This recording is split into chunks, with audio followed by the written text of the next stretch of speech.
Are you ready? Or on We you. need a camera. I actually can. I could connect up to 12 or 8 iPhones on this shit and then just switch it all around. Maybe that's something we'll do. Hi, Lori. It's not recording. No, yeah, we're on. We're totally on. All right. Well, I've brought you here today to talk to you a little bit. We've been talking about this for a while now. I'm coming up on sober 5 years, a little more than 5 years from drugs. And I think what a great way to start this off by having a sick-ass ex-heroin junkie. Dude, sick-ass junkie. Tell me a little bit about yourself, Lori. Well, I mean, where do I start? Your childhood. Oh, Let's start with your childhood. okay. Was it like a normal upbringing? Was there anything crazy that you think led to your addiction? For context, my mom was a meth user before me and my brother were born. My dad dabbled as well. In meth? Yeah. And then we had a pretty normal childhood. It was like a middle class suburbia family. That was growing up in Las Vegas? Yeah, in the suburbs, like Henderson. And then I don't know when it started, but my mom started kind of going off the deep end. I think she was gambling a lot, and I only found this out later in life, obviously. And my dad started catching on. She was using, and they... Are you good? Are we live? No, we're recording. Go ahead. Sick. We could edit all this. Mom went off the deep end. She took off. They got a divorce. I got into... there was one night when my mom was still had us sometimes, and I was with her in the middle of the night, and she was with some tweaker who was driving her car, and it had to been like 2 o'clock in the morning, and we were driving. We got T-boned, and I was like 8 or 9. I was sleeping in the back seat. I got T-boned, spinning around, and I think after that was when she like really gave up, because I'm pretty sure she lost custody after that incident. And then it was just me, my dad, and my brother, like the rest of my upbringing, I suppose. And looking back now, I realize like my dad probably was trying to like overcompensate for us not having a mom. And I think maybe not, I don't know. He just was a really good dad. Like he tried to do the most he could with us. He, bought us scooters and took us to the lake every weekend and tried to do his best. Wasn't good enough for us, apparently. I started doing heroin when I was like, I think I was 15. I was like a month before my 16th birthday. And I got caught like 6 months later. Went to my first of many detox centers. I was only 16. And I was on like the adolescent unit of a psych hospital, really. Did you try any drugs prior to heroin, or that was just like the first one? Fuck, no, I wish I could say that. I would say that's pretty fucking hardcore, dude. Oh yeah, like so you were a few months before you turned 16. Yeah. So It was when I started doing heroin. You're right. started Oh, doing you're heroin. right. Let me back up. So before that, what was the first thing like you did that you dabbled with? Well, I started smoking cigarettes, if that counts, when I was in 6th or 7th grade. I can't remember if it was weed or alcohol that came after that. But closely together, 6th or 7th grade, smoked weed, got it from my brother's friend, drank beer for the first time, got it from my brother's friend. I remember going to the Mormon church down the street and like rolling up leaves and Bible paper and like smoking it. Like literal leaves off of a tree. I've done that before in 6th grade. Shut up. Swear to 6th God. grade's the It year, was man. it That's was the a year. fucking cotton and That's the paper. year that'll make or break you. Yeah, 6th absolutely. grade. Apparently. Fuck. Oh, actually, no. My very first drug actually was gold spray paint. I remember. In the grocery bag. And you Huffing. yeah. Huffing. Okay, yes. Have you ever seen Huffing. Eastbound and Down? Yes. When he catches him huffing silver paint, he's like, "It looks like you give RoboCop a blowjob." Yeah, exactly. But it was gold. So. Well, it's Vegas, so you got to do it big. That's right. Golden Knights. Woo. So yeah, I remember that was my very first drug. But I mean, it all kind of like was kind of mashed together. I know it was all 6th, 7th grade.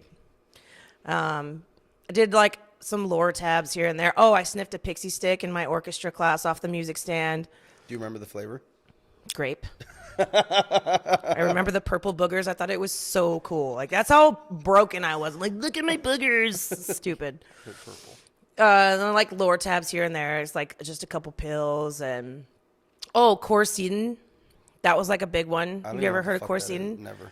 It's like it's a cold medicine for high blood pressure. And you get it. We just used to steal it from the grocery stores, and they're red, and you have to like wash them off in the sink. Get the red. Badass. Dude, I was a piece of shit, kid. I was a piece of shit. It's a perfect example, and this is why we're making this, to reach out to other little pieces of shit. Totally. So. Stay away from the Corsetin, boys and girls. Gold spray paint will fuck your life up. And pixie sticks. And pixie sticks. Put me through your first experience. I want to know how the fuck, like, I've done drugs, you know, meth, ecstasy, cocaine, shit like that. Oh, yes. But I always told myself never heroin because I saw what it did to people. Yeah, so I had that, excuse me, I had that with meth. That was my thing, like speed. I'm never doing speed. My mom was a speed addict, tore up my family. Didn't work out though. I ended up doing a lot of speed later on. But at first, I was like, oh, I'll never do speed. But I don't know what it is. It was like, I'd done cocaine prior to me doing heroin. And, well, I mean, what it was I was dating this kid. I mean, we're both kids. But I was dating this kid who I was just obsessed in love with, whatever. We were homeless together on the streets. He was getting this substance called black, and I was like, what is this black? Why aren't you, like, stop doing that? And you wouldn't stop. So my thinking was, if he won't stop doing this drug for me, it must be really good. Fuck. And I remember we were at O'Callahan Park in Henderson, and I remember we were in the bathroom. I smoked it for the first time with him. I puked up my lunch from school that day, which was a spinach salad. And I remember the spinach. I remember the puke, best puke of my life. And we just, like, laid in the grass and just, like, came in and out of reality for the next 2-3 hours.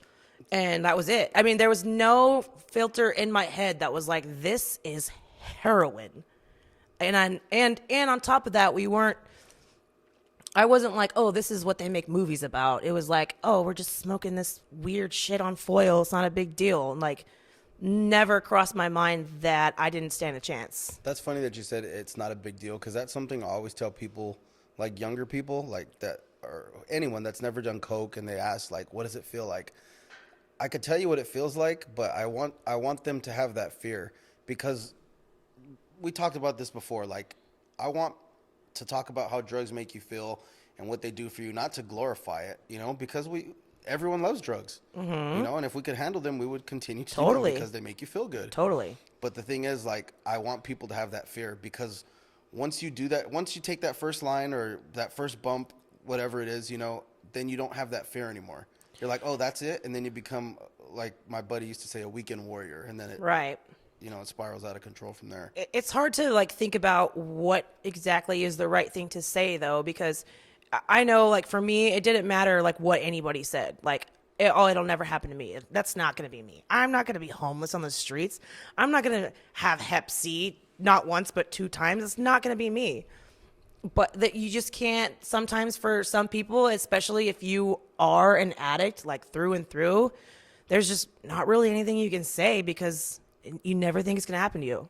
Mm-hmm. And it does. Until you're right. It did for me. You wake up, you're right smack in the middle of it, and you're like, what the fuck? Yeah, when you come to in a Starbucks bathroom with a needle in your arm and the lights are off. Like, that's fucking vicious, dude. Yeah.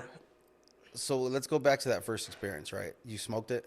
I smoked it, yes. How long did it take you to progress? Till I started shooting it? Well, immediately. Like, were you hooked? Was that it? Like, one and done? Did you have any apprehensions? I was definitely hooked. I didn't know that I was hooked, though. I definitely was, because it was the best high of my life. And I'm not trying to glorify it, but the reality is it was the best feeling I ever had. And I was definitely hooked. I mean, it's a little bit blurry, obviously, because it was a long time ago, but I do remember us, like, my dad would give me $5 a day for my lunch, and I would just save at the end of the day, or at the end of the week, and have like $20, right? And sometimes I'd steal change from his change jar, I'd steal money from his wallet. Already, I was only like 16 years old, like, on fucking heroin and stealing money from my dad, and, like, you know what I mean? My boyfriend would steal I had a stepbrother at the time who was young, or like 8 or something like that, and he would steal his Xbox games. We'd pawn them. Like, we were like straight junkies, like immediately. By the age of 16 already? Yeah. Fuck. Oh, yeah. Pretty wicked. I know. Did And you it finish got high worse. school? I only smoked it probably like a year and a half, I guess. I was 17 when I started shooting it up. Fuck. Yeah. I want to know what that experience was like. Which one? Shooting it up. What makes a person say, okay, I'm smoking it long enough now, and now I want to bang this shit? I'll tell you exactly why. It's way cheaper. So like for example, like a $20 sack of heroin, smoking it, I don't know. You could use half of that or less and be way more fucked up if you're shooting it. It lasts longer in theory. It would last longer, but really you just shoot it up more oftentimes. So basically you're smoking it for a while and then it's not enough. And it's getting harder and harder to hustle. At 17 years old, you can only hustle so many things. You'd think, actually. And yeah, it was just cheaper, and we get way more fucked up. You lose touch of everything, which now I know was probably the end goal, was to leave reality. Mm-hmm. Reality meaning just like escape while you're during that I was drug, hurting. or like I was kill hurting. yourself, like suicide. I don't think I tried to like die. I didn't try to kill myself. I definitely was one of those people that cut for attention. And I even like drew this picture of me hanging in my room and like slid it under my dad's doors. He would see it, all dramatic. And I didn't want to die. I guess I wanted someone to know that like I was dying inside. Mm-hmm. I've been like looking back, my experience personally, like I think I was trying to kill myself for a while, but I was too pussy to do it. So yeah, that was true for me later in life. Definitely. I weighed 360 pounds and I was drinking and eating. Everything was fucking out of control. Anyone that knows me, it's like a little's good, a little bit more is better. Yeah, let's overdo everything, totally. you know? Sounds like an addict to me. Yeah, exactly. I was so unhappy with where I'm at that it's just like I can't get out of this. Like I want to, you know, feel my heart pumping. I'm like, oh shit. Yeah. Yep. What would you? All right, so we're at 17 years old, right? Hold on. Actually, before I was 17, that first time I was in a detox center at the fucking psych ward, which, by the way, I was the only kid there for drugs. Everyone else was there for, like, trying to kill themselves, kill their teachers, kill their parents, kill their siblings. Like, one of them stabbed their teacher with a pencil. And I'm like, oh, I'm just really dope sick right now. Yeah, like, wake up. Like, not that I could sleep, but in the middle of the night, just be like, kids screaming bloody murder. Like, whatever. Psych ward for kids. Anyways. And so that wasn't enough to scare you? No, nothing was. But when I was in there, my brother told me when I got out, like, oh, your fucking mom called when you were in rehab, which, by the way, it wasn't a rehab. It was like a 3-day detox center. And I'm like, oh, what'd you tell her? He's like, well, I told her that her daughter's a fucking heroin addict and she's in rehab and this is all your fault. And I'm like, so hold on, my mom had been gone for 8 years at this point, you know? That's what I'm thinking. So this is like the first time you heard from her, and it just so happened that you were in there. Yes. Fuck. I know. My poor mom. She's no longer with us? Yeah, she died. Okay. I met up with her shortly after that in a really shitty weekly on Boulder Highway. It's called the Sportsman's. Anyone who's from Vegas knows the Sportsman's, but that's where I met her for the first time in 8 years, and she was definitely high. Her 2 little tweaker buddies were definitely high, but I didn't care. Like, I did not care. I was just so excited to meet this, like, sort of like I don't know, like a phantom of a person that I barely remembered. And it was like game on from then on. Like, it took us a while to start getting high together, but we definitely started getting high together. No shit. I had no idea that you guys Oh, yeah. Big time. Like on meth or heroin? On meth. No, she didn't do heroin. Okay. Yeah. I know. No, she wasn't that bad. She just did meth. So that I actually didn't start doing speed until probably 18 or 19. But when I was 18, I went to jail for the first time. For what? Possession of heroin. I was still a senior in high school, so that was super embarrassing to come back to school to. Did you graduate? Hell no. Oh. Absolutely you not. Made it. I did. No, I tried. Yeah, it wasn't my grades that held me back. It was my absences, because my whole junior year, or like more than half of my junior year, I was homeless. And I don't mean like couch surfing. I'm staying at this friend's. Like, no, I was living in the tunnels of Las Vegas, like on Flamingo, Maryland. Like, I was in like bad, sleeping in deserts, sleeping on the sides of houses. I've heard about the tunnels in Vegas. They go like underneath like casinos and shit, right? Yeah, not those tunnels. I wasn't that advanced. So there's levels to this shit. I wasn't that advanced. I was like the intermediate rookie tunnels. I'm not like those fucking junkies. Yeah. I'm still a good junkie. No, just like the wash tunnels. Okay. Yeah. There's this one on like Trop and Eastern, actually. Tropicana and Eastern, and oof. Yeah. Oh, and also when I was 17, that was when I got hepatitis C. I knew that he had it, but I didn't care because I needed a needle that bad. So I carried that for a few years. Oh my God. Do I just go through like my whole timeline? Because this is when it starts getting nuts. Whatever you want to do. I know you had told me previously that you got a fucking crazy story. All right. Buckle in, boys. So 18, I went to jail for the first time, and it was in North Las Vegas, which is not where you fucking want to be. And at that time, it was like federal holding or something. So I was in with the big dogs, and I was like this little 18-year-old, like junkie, super dope sick, like fucking shit in my pants in jail. They don't have bras there unless you bought them. So my nipples hurt. Just like sucked. You know what I mean? I'm 18, calling everyone to bail me out. No one will bail me out. So I get out, go back home, try and do this again, start using probably that day or the next day. Keep getting arrested, going to every fucking jail in Clark County. Like possession charges or? Oh yeah, lots of possessions. Couple contempt charges for dirty UAs or not going to court, mostly dirty UAs. Like, I just could not stop, and I don't think even at that point I wanted to stop. For those that don't know, UA is urine analysis. Oh yes, a drug test. So I'm assuming that you were getting drug tested because of your courts. Yeah. Just building up cases. And December 2010, I think, I was in jail again. This time for contempt. Excuse me. And my grandpa died. And my uncle was he was a police officer for Henderson and a homicide detective. So he like called the judge, because I tried to tell the judge, like, my grandpa just died, like his service is coming up, and he's like, well, I'll tell you what, if you have your uncle, call us. So I pulled my uncle's a cop card, and I was able to get out. Well, at that time, my grandpa's service was here in Lake Havasu, and I was obviously in Vegas. And I get out that night. I hit up my dealer. I get some shit, and I start, that next morning, I drive here to Havasu to go to my grandpa's. It wasn't a funeral, but it was like a celebration of life thing, at Mario's. Mm-hmm. And on the way there, I managed to cook up the shot in the spoon, mix it, on the way to driving. And it's a manual. I managed to do all of it. Tie, shoot up, drive in. I was so fucked up, I totaled my car. And my dad's car.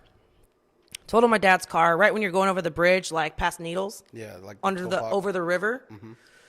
I mean, had to have been 20 yards from the edge.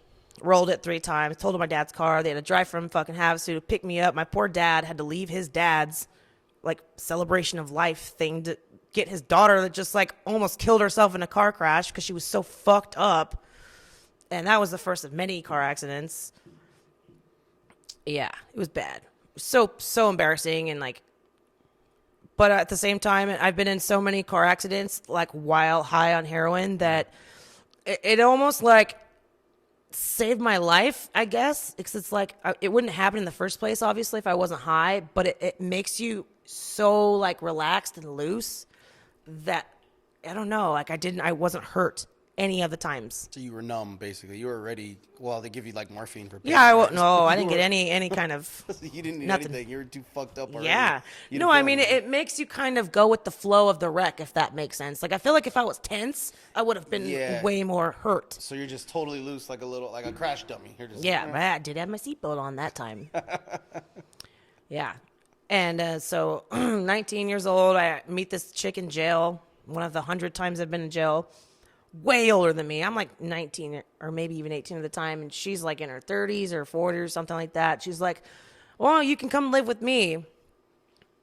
And I'm like, okay. So I go live with her in the fucking projects of Henderson. Believe it or not, there is a hood in Henderson.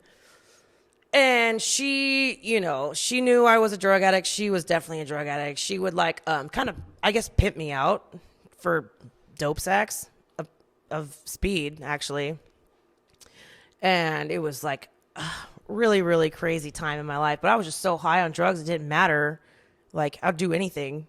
Like, bad shit for a 20 sack of dope. Like, it's just insane. This guy comes in one night. I'm all bent out of shape of how this like woman has been treating me, and he like kind of swoops in and like takes me off of my feet, and he's like, I have a better life for you.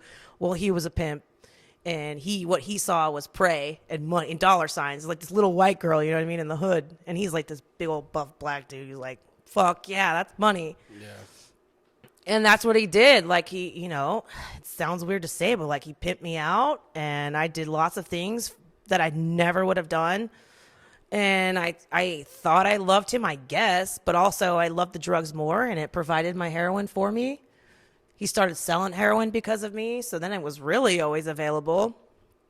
And I was... What age is this? 19. 19 stuff. 19 is when I first got with him, and I was with him for like 2 years. Yeah, it's like 2 years or a year and a half or something like that. And super, super abusive, super emotionally abusive. He would like, he always sold drugs. He started selling heroin like because of me / for me, I suppose. And then he would provide me with it. And then he'd call me a piece of shit junkie. Like, no wonder your dad hates you. And like, anyone who knows me knows like my dad is like my number one. Yeah. You know what I mean? Just say shit like that. And it quickly escalated to physical abuse. That was the first and I think only time I was ever like physically abused by a man who definitely was twice my size and like super buff, and he had me by my neck in the corner of the bathroom one time, like my feet were off the ground. He was choking me. He's like punched me in the face. It's like crazy. And the only reason I even broke free from that guy was because he violated parole for the 100th time, and they finally took him back to prison. And so after that happened, that's when I first moved out to Lake Havasu for the first time. Moved out here. And I moved in with my grandpa. Had obviously died at this time, but my aunt and uncle had moved into his house. So I stayed with them. I managed to like kind of detox for like 3 days. And the first second I felt kind of okay, I like hopped on a bicycle and like rode down to Smith's and like was like, I knew I'm going to find a junkie today. Like, I'm going to find a dude who I know is a junkie, and I did. They have a look. They definitely have a look. Like, you could tell. I know. A heroin user, you could just definitely look. And they don't look like meth heads either. They have a look to them. Well, I know. Definitely. And I found a guy. So I know exactly what you mean. And I feel like I can spot a heroin addict. Or if someone tells me they were a heroin addict, I'm like, oh, you look like it. But if they're a heroin addict, they don't take offense to that because they're like, oh, I know what you mean, you know? So this guy walks, he's like, you know, this white dude. He's like, I don't know, he got tattoos everywhere. I'm like, that guy's for sure a heroin addict, dude, for sure. So I was like, hey, I was just wondering, like, you know, I can get any black around here? Bingo. Yeah, he's like, well, actually, I don't do black. I do speed, but like, I got my buddy over here who does black. I'm like, fucking A, dude, I knew it. I fucking knew it. I knew I'd find it. You're here 3 days. Oh, yeah. 3 days sober. Phew. Already back at it. Yeah. Like a heroin addict. Yep. So I met that guy. I don't really want to name drop, but he's never gonna see this. So that heroin addict, his name was Robbie. No, he's never gonna see this. And so me and Robbie started, you know, we were dating, I guess. Yeah. And we did all kinds of stupid shit. I remember there was like this apartment complex I'm drawing a blank on. It's on Mesquite. It might be Mesquite, actually, apartments right there on Quirio and Mesquite. Anyways, and we were like homeless by this time. I'd already gotten kicked out of my aunt and uncle's house / grandpa's house. And he would go break into cars. Like, that was his hustle. He was breaking into cars, sometimes houses, if he was feeling frisky. And he would it was so cold one night. And I remember I was like curled up on the dryer because the laundry room was separate from the apartments.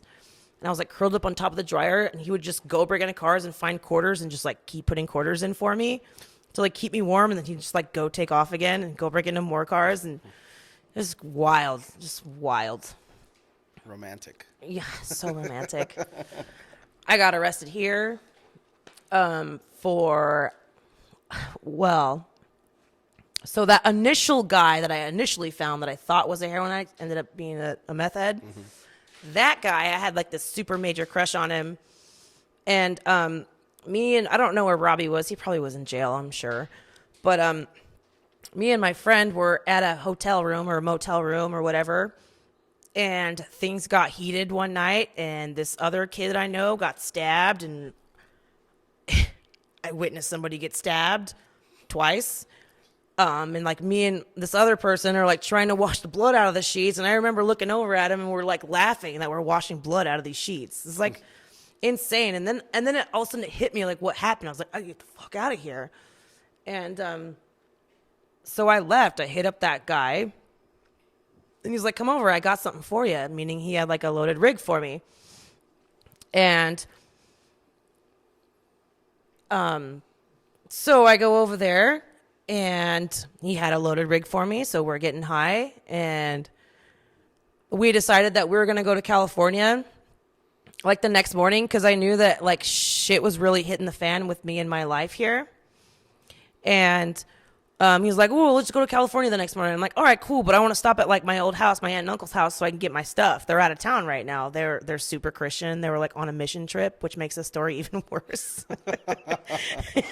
So I'm like, yeah, dude, I'll break into that house. Like, no big deal. Like, you're breaking into any house. It's not a big deal. So we go there. It's a great skill to have. Yeah, no, I know, for sure. So me and him go there. He's, like, 28 at the time. I'm 21, and we were with another girl who was 15. We break into the house. We're tweaking. Been up for days. We're like going through all the shit in my grandpa's house. And he was like a major hoarder, but like of super interesting things. So we're like tweaking on everything in the house. I crash out finally. I wake up the next day. He took off on my uncle's Harley with the 15-year-old. And like, I later found out. I'm like trying to chase him around town, like hot on his tails. And everyone's like, oh, you mean, was he on a Harley? I'm like, yeah, dude. He's like, oh, you just missed him. Happened to me like 2 times. I'm like, finally, I'm like, you know what, fuck it, just take me back to my uncle's house. Like, I gotta call the cops. Like, I got to. And so I did, and she drops me off, like, at the top of the street, and I'm, like, walking down, and I'm getting closer, and I see 1 cop car, 2 cop cars, and then I see my other uncle's car, who it was a cop in Havasu here. I see his car. I'm like, fuck. Like, walk in there, and there's cops all over the house, inside, and there was one cop on the phone. He's like, oh, here she is. She just walked in. Needless to say, they took me to jail that day. At first, it was for the motorcycle. And I'm like, I'm here. The motorcycle's literally not here. So you're going to charge me for the motorcycle. Did drop the charge. While I was in jail, they dropped the charge for the motorcycle and then gave me a new charge for burglarizing the house to begin with. So, yeah, that was cool. I ended up going to prison for that, actually. How long did you go to prison for? So I only did 2.5 months. Here in Arizona, you don't necessarily have to have like a year or more. It's like a super common misconception. Like you only go to prison if it's a year or more time. Mm-hmm. Not true. If you're convicted of a felony here, you will go to prison, even if it's for an hour. They will ship you down to Phoenix. Book you and then like take you out. You know what I mean? So, yeah. So was it a felony?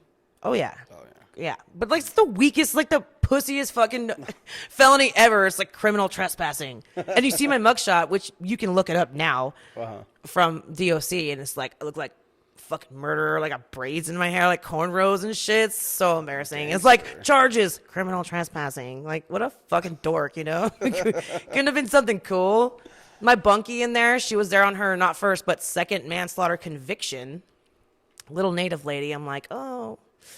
Just here for breaking into my grandpa's house. What would you say is, when do you feel that you hit rock bottom? Well, let me phrase that. There's probably multiple times that you feel like rock bottom. What's like one of the things that most sticks out to you?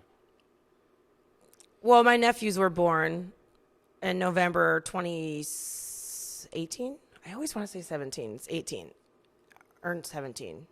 Whatever. When they were born, I was clean at the beginning of her pregnancy, and then I started using in the middle of it or whatever. And then I just was so high the day they were born. They're twins, so the day that they were born, I was so fucked up at the hospital. So for those that don't know, I'm friends with Lori's brother. That's how I met Lori, actually. His name is Fred, and her best friend is Amber. So Lori and, Amber and Fred had children together. Yes, I am the second mother for sure. So I just want to get that out of the way so people could understand that it's a little deeper than just, your nephews. So my, I guess it started when they were born. That was definitely like the seed planting, I think. Because I used, obviously, for 2 more years after that. But it was definitely the seed planting. And it just was starting to get harder and harder and harder to stay stopped. In the year, I think it was 2018, I had been in and out of either drug detoxes or psych hospitals. I think I got up to 14 times, in the year 2018 alone.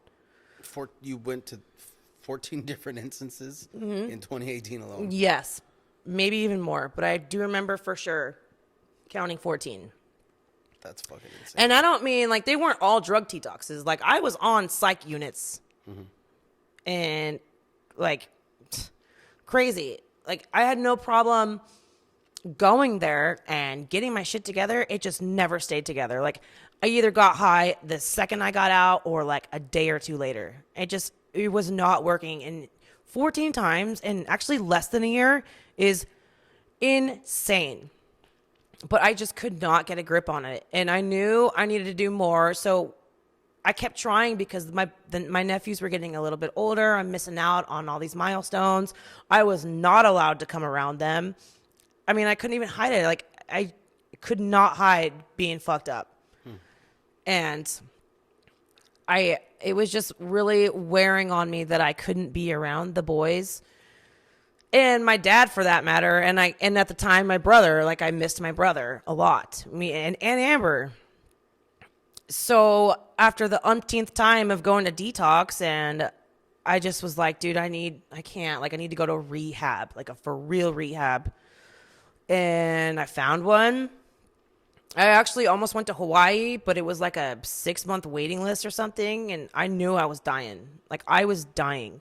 I was overdosing on the regular. Did you feel like you were getting towards the end, something's going to happen? Yes, to me? for sure. Did you have that feeling during the previous years that you were using? Or No. did you know that this was something's different about these episodes? It was getting there. I would just overdose. I sort of mentioned earlier, I came to one time in a Starbucks bathroom, and you know how some of the Starbucks bathrooms have the automatic lights that shut on when you walk in, and then they'll shut off after however many, I don't know. I assumed it would be a long time. I came to in the bathroom with a needle in my arm, and the lights were turned off. So I'm like, how long does it take for the lights automatically turn off? How long have I been here? I OD'd on my dad's kitchen floor one time and barely came to 15 minutes before he got home from work. Crazy, scary shit happened to me often. And I'm not the only one. It happens to people all the time. And I didn't want to kill myself, but it was when I came to, I'm like, fuck. I'm alive. I didn't want to kill myself, but if I die, oh, well. But I wasn't going to purposely do it. But I'd be please. And, so I found a rehab in California, in Los Angeles, who was willing to take me without insurance, and they help you get insurance after you get there. And that place completely changed my life. I was going to say, just by saying that alone kind of makes me feel like it's a place that actually gives a shit about your well-being. Yeah. No, that place completely changed everything. Now, you told me before, is this where you met Mike Tyson's daughter? No. That was another incident? Yeah, that was in one of the 100 times in 2018 that I went to a detox center. Yeah. Oops. You're not supposed to disclose who you see, but yes, I did see Mike Tyson's daughter. We'll leave it at that. She's not that bad though. You know what I mean? She wasn't like me. I'm so bad. So total shout out to House of Hope in San Pedro. It was the only complaint I have about that place is there's a lot of prayers and prayers. Yeah. Okay. So Lori's very. I don't know how would you say this. I like to say I'm like a militant atheist. Yeah, an atheist. I would say that because some of your posts are very. Anti-theist. Yeah, are very anti-religious, and I like them. I think you're funny. The post that she still. I find humor in that type of shit. You know. Oh, I do too, big time. So I would say that's like my only complaint. So you had to go through the motions of doing this religious type of stuff, saying prayers and whatnot. I mean, that's rooted in like giving you something else to live for, though, right? Would you say like? No, actually, I think there's a big story behind it, or like a big background behind it, and that is like this rehab was like obviously it was AA based. I mean, we kind of sometimes went to NA, Narcotics Anonymous, but it was mostly Alcoholics Anonymous, which was fine for me because I learned that like it doesn't matter like what kind of anonymous it is, it's all the same shit. But this rehab was pretty much based around Alcoholics Anonymous, and Alcoholics Anonymous, you know, back in the 30s when it was like, you know, founded or whatever, you know, those are all like white, super Christian or evangelic or whatever they're called. Yeah, you know what I mean? So that's why God is mentioned so much in that book. And I just think that just carried into like the rehab that I went to. You know what I mean? We say the fucking serenity prayer 100 times a day. You know, it doesn't matter. But it was tough for me to have to like work around that constantly because I wasn't alone in like my atheism, I suppose, but I definitely was outnumbered by far. And people couldn't wrap their head around like, what's the big deal? I'm like, cause fuck that. Like, I'm doing this work. Yeah. You know, no Sky Daddy up there's doing it for me. Like, I'm doing this. I have to look inside myself and like conquer my demons. And I feel like people don't give themselves enough credit in that way. I'm gonna agree with you 100% on that. Yeah. You know, I think people need to give themselves more credit than they do for doing these things. Absolutely. Yeah. Agreed. You know, you could give thanks to whatever you feel that helps you, if it's a God or a Buddha, whatever the case is, but you're the one that's coming up with that discipline. You're the one putting in the work every day to better yourself. You know? Exactly. What was your like moment of hope, your bright light, like something you remember that's like, okay, turning point? I mean, I think my turning point was when I got off the plane, when I got to California, got off the plane, and I was like, holy shit, I'm doing this. Maybe that was like the moment of, oh my God, I am doing this. And then I was sick for a few days, like trying to detox there. And I think once I started feeling better and myself came out for the first time in years, like I have a very loud, very personable, I guess, personality, like blah, whatever. That's just how I am. And so when that started to like, Zimmerman thing. I guess so. Hey, I'll take it. And when I started to like come out and be myself that I haven't seen in years, I was like, oh my God, like I forgot what this was like. Because before I was just a zombie. Like I didn't give a shit about anybody. I just was a zombie. And so I think when I started to like come back to life, I was like, oh my God, dude, I'm doing this. Like I got this. And I did a lot of soul searching and nasty, very uncomfortable work where you have to like look inside yourself and like relive past experiences. And one of the steps in Alcoholics Anonymous is you have to, well, you don't have to do anything, but you make a list of people you had harmed, you become willing to make amends to them all. Yeah. And then 9 is making those amends. Mm-hmm. Actually doing it's one thing to make a list, but then it's another thing to actually make good on what you put down. Yeah, it sucked. And like the 4th step is like you make a moral inventory. So it's just a lot of things that I avoided for years, stuffing with drugs, that you have to conquer it. And I was there for a year. In that year, me and my friend found my roommate's body in the alley behind our house. Like, I had my very first love, boyfriend or whatever, he died. And it was just like all these trying events that happened to me was totally, I look at it as like preparation. Like, it didn't happen just to prepare me, but I like to look at it as like, holy shit, like I can handle these crazy things and not want to get high over it. And like that to me is huge. Would you say like, I tell people I equate it to saying no and having discipline. That's like the new drug. I'm strong enough. That's like the new thing. You know what I mean? We're looking for that constant, that feel good. And it's like, I feel good now because I could say no. No is the most powerful word in the world. Yeah. I have no desire. Finally. I mean, I'd say probably the first year of me being off of heroin, there was definitely times where I would see somebody high because I was in rehab. You know what I mean? Like people are gonna relapse. Happened all the time. They come around thinking no one will know. We always knew. So I mean, there's definitely multiple times that people come around me and they're fucked up, and I'm like, oh man, like I'm so jealous. But now, especially like coming across people that I know are high on any kind of opiate, I just have like pity for them. I'm like, oh, I don't envy you. Like that sucks. I empathize with you, but I like, fuck.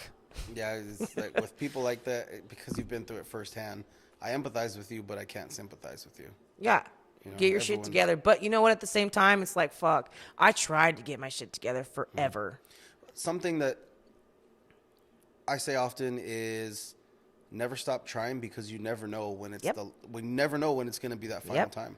I tried to stop drinking for years and years and years and failed attempt after failed attempt after failed attempt, and then one day that was it. Yep. And that's really all I can tell like friends of mine or people that I know that are like struggling with drugs or alcohol. It's like, dude, like I don't know what to tell you. Like it's going to hit you when it hits you. You're not going to get clean because I want you to. You know what I mean? Like, go to jail a couple times. Go to rehab a couple times. Like, maybe it'll hit you. I don't know. It's got to come from within 100%. Yeah. So what advice do you have to give someone?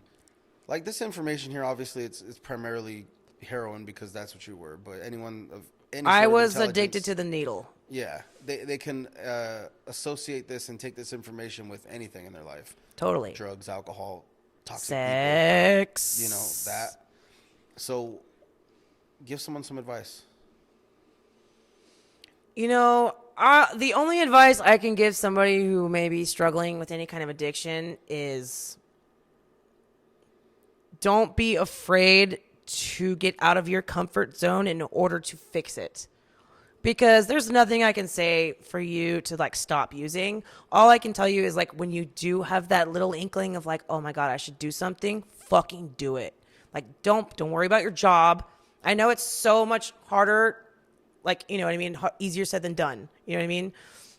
Don't worry about your job. Don't worry about your whatever it is, car payments. Like go handle it because you will figure it out when you get back. Like you will, it may take time. Sure, why not? But like you're building yourself up, you're building your character. Cause you know what I mean? That's about all I can say. Cause if you're on the fucking roller coaster, you're on it. And you're not getting off till you're ready. No one can change you but yourself. Yeah. And that, you know, and for the opposite, I think advice for people that are dealing with addicts. Oof. You know, I need some advice in that arena. I mean, what? Like, you can't change that. You can't change that person. That person has to want it from within. You know, I do have advice for someone who may be dealing with an addict or an alcoholic, and it is called Al-Anon or Nar-Anon, and it is basically like Alcoholics Anonymous, Narcotics Anonymous, but for the family members, and it helps you how to live your life without it revolving around this sick person. And I know, like for my stepmom, I have 5 step siblings. All of them were addicts. All of them. And she had to go to Al-Anon. And it completely changed everything. It just basically helps you to just like live your life for you, hands off, let them live their life and fucking do what you can. But if you can't, then don't worry about it. And that's something I think that you kind of said that's really important too, is if your children are on drugs or your children are fucked up, you could have a part to play with that, you know, but ultimately... Sure, especially at first. Yeah, absolutely. But ultimately, it's your kids' decision and it's their life to fuck up. Don't feel like, you know, you can't live with the burden that they're putting on their own lives. The guilt, yeah. Right. My dad has spent thousands of dollars on detoxes and whatnot. And I used to have a lot of guilt from that. And I felt like he felt guilty, like it was his fault that I turned out this way. But like in reality, at first my dad did everything he could to like kind of nip it in the butt. And like after a while, when he realized it wasn't working, he had to back away from me. Like he had to let me crash and burn. And I'm so grateful that he did, because fuck, I gotta just be flying right now. Yeah, if you enable someone, I think that's really hard too. You know, if you're enabling your kids to keep up that behavior. Yeah, don't get me wrong. There was a couple times where he enabled me, like, and my uncle too, who I'm super tight with. He's like a second dad to me. Like, there's definitely been times when they fork over a $20 bill to me because they know I'm so dope sick. You know what I mean? But I feel bad, and looking back on that, like, I'm like, you know, I'm daddy's girl. I'm daddy's little girl, and I'm like curled up on the ball, like dying on the floor. Mm-hmm. But like he had to do what he had to do, and I just like think about all the time like how much better he sleeps at night now. And he used to tell me, like, when you're in jail, like, I leave your ass in jail because I know you're safe. Like, fucking damn it. You know? Never going to get bailed out. Did you say he's proud of you now? Fuck yeah.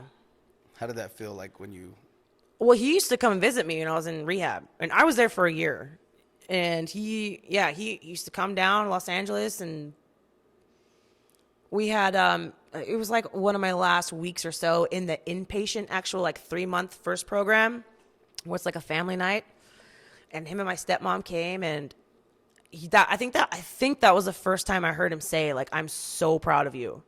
I was like, cry like a baby. And he was like, you know, the counselor was like, well, what else do you want to say to her? And what do you hope she accomplishes with her life or something like that? And he's like, well, she needs to be in school. She's so goddamn smart. And that was like the fire under my ass. I was like, I'm going to go to school. I'm going to fucking do something with my life. And I did. And like, now I'm almost done with school. It's like fucking crazy. That's awesome. I know. It's so awesome. And I'm like going to school for phlebotomy. So it's like full circle. Like, I used to inject myself. You know what I mean? I'll inject anybody, but now I'm drawing blood from folks, you know? It's weird how life works like that, huh? Totally. Anything else you want to say? Good? You got it all off your chest? Said it with your chest? This went a little longer than I expected. I'm sorry. It's like once I get on the roll, I'm like, fuck. No, I'm glad. I mean, we just wanted to do this and just let it rip, you know? Let it rip. Nothing scripted or pre-planned. I think that's the most raw, and that's the way it should be. So you don't know there's a teleprompter behind you? Oh, my God. All right. Well, thank you for watching. I totally appreciate this, Lori. Say goodbye. Bye. All right. Thank you.